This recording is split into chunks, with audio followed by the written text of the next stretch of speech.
Flagstaff में पैदा हुई और पली बढ़ी। शादी को 12 साल हो चुके थे और मेरे 2 बच्चे थे, एक 8 साल की बेटी और 5 साल का बेटा। मैं करीब 10 साल से पुलिस की नौकरी कर रहा हूँ। पिछले 6 साल से शेरिफ के यहाँ फर्स्ट रिस्पॉन्डर यानी डेप्यूटी शेरिफ हूँ। मुझे उनके काम को लेकर बहुत फिक्र रहती थी। अक्सर वो अकेले ही कहीं चले जाते और मदद करने वाले उनके आसपास नहीं होते। स्कॉट को नब्ज नहीं मिल रही थी और कैथी की सांसें नहीं चल रही थी। फर्स्ट रिस्पॉन्डर होने के नाते मैं जानता था कि किसी की जान जाने पर वो कैसा नजर आता है। मैं जान गया था कि मेरी बीवी चल बसी थी।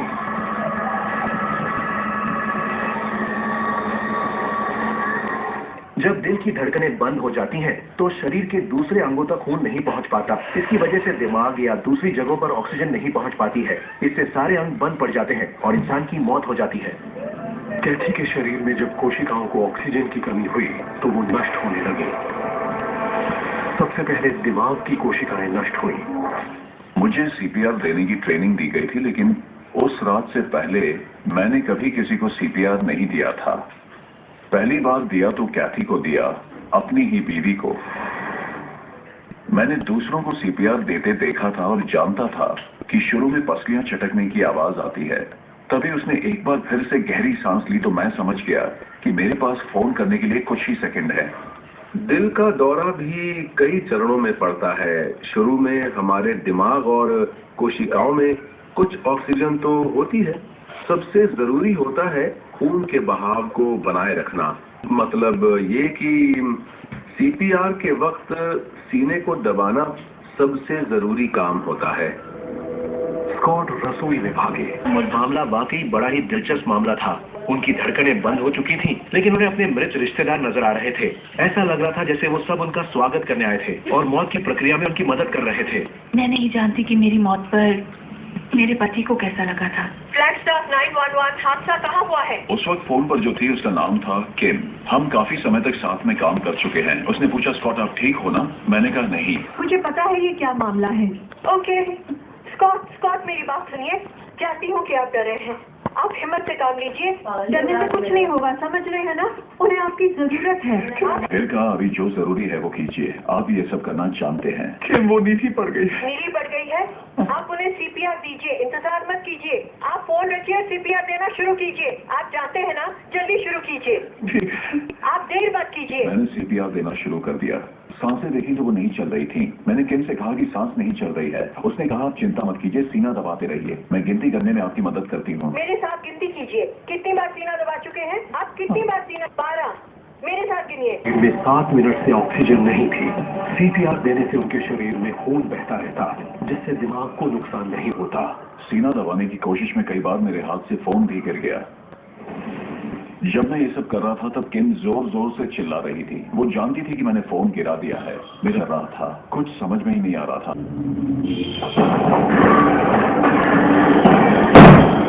34 साल की कैथी हार्डन को नींद में ही दिल का दौरा पड़ा था, लेकिन वो 15 मिनट तक दिल काम कर रहा था। पैरामेडिक्स को लगा कि झटका देने से शायद वो ठीक से काम करने लगे। इंसान की मौत एक बड़ी अहम वजह से होती है कि उसकी दिल की सामान्य सिंक्रोनस इलेक्ट्रिकल एक्टिविटी। जब हम उन्हें झटका देते हैं यानी डिफिब्रिलेट करते हैं, तो उनके दिल में बिजली की एक तेज धारा जाती है, जिससे सब कुछ फिर से सामान्य हो जाता है। कैथी को तो पैरामेडिक्स ने इसका झटका इसलिए दिया था कि उनकी धड़कनें बहुत ही असामान्य थी। डिफिब्रिलेशन की 4 कोशिशों के बाद कैथी की धड़कनें फिर से सामान्य हो गई। किसी ने कहा कि नब्ज चलने लगी है। ये बड़ी खुशी की और चौंकाने वाली बात थी कि उन्होंने उसकी धड़कनें वापस ला दी थी।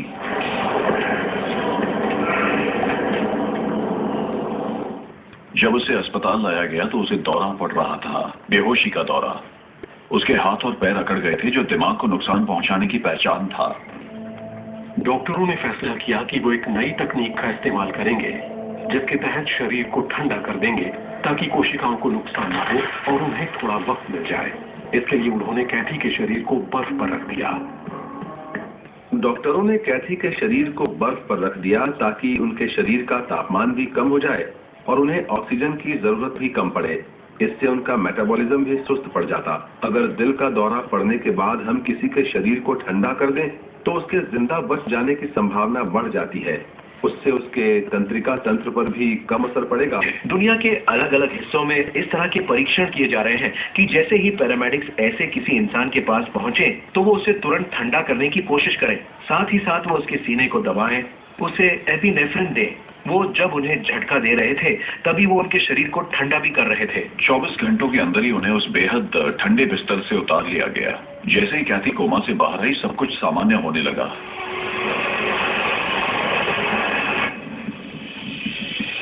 मैं 18 मिनट तक मुड़ता रही। मेरी आंखें खुली तो देखा कि मेरे सीने पर खरोंच के निशान हैं। वो निशान सीने को दबाने और डिफिब्रिलेटर से बने थे। मैंने अपने दादा और दादी को देखा था जिनकी मौत हो चुकी थी। वो इंतजार कर रहे थे। पहले तो वो एक एक करके आए, फिर कुछ पलों के लिए साथ में आए। वो वहाँ साथ में थे। जब कैथी की धड़कनें बंद हुई थीं, तब उनके दिमाग में खून भी कम जा रहा था। इससे उनके शरीर में तरह तरह के रसायन निकलने लगे। हो सकता है कि उन रसायनों की वजह से उन्हें मौत का एहसास हुआ हो। असल में हम तो इन घटनाओं को असली मौत का एहसास ही कहना चाहते हैं, क्योंकि कैथी की तो मौत सचमुच हो गई थी। वो मौत के करीब नहीं थी, उनकी मौत हो चुकी थी। वो मुझे साफ साफ दिख रहे थे। मैं देख रही थी उन्होंने क्या पहन रखा है और उनके पीछे एक बेहद तेज रोशनी थी। लग रहा था कि मैं उन्हें हाथ बढ़ाकर छू भी सकती हूँ। वो सपना तो कतई नहीं था। जिन लोगों को मौत का एहसास होता है, उन्हें कई बार वो एहसास असली जिंदगी के किसी भी एहसास से कहीं बेहतर नजर आता है। मुझे ऐसा लगा जैसे वो मेरा इंतजार कर रहे हैं। जब मैं उस दुनिया में जाऊंगी तो उनसे जरूर मिलूंगी। अगर हम उसे सपना भी कहें तो सवाल यह है कि दिमाग बंद होने पर हम सपना कैसे देख लेते हैं। पुरानी कहावत है कि मौत तब तक नहीं होती जब तक आप गर्म हो और मुर्दा नहीं हो जाते। यही वजह है कि कैथी के शरीर को भी ठंडा किया गया था। ठंडे होने की प्रक्रिया से एक बात तो हमारे समझ में आ गई है कि मौत को कुछ देर के लिए टाला जा सकता है। शादे और वॉर्ड के मामलों से जाहिर है कि मौत के बाद भी इंसान ठंडा पड़ा रहे तो उसे दोबारा जिंदा करने की उम्मीदें बढ़ जाती हैं। ऐसा कोई पल नहीं है जिसे हम अंत कह सकें। हम जानते हैं कि मौत एक प्रक्रिया है और वो काफी लंबे समय तक चलती है। जैसे जैसे हम तरक्की करते जाएंगे वैसे वैसे वो वक्त भी लंबा होता जाएगा।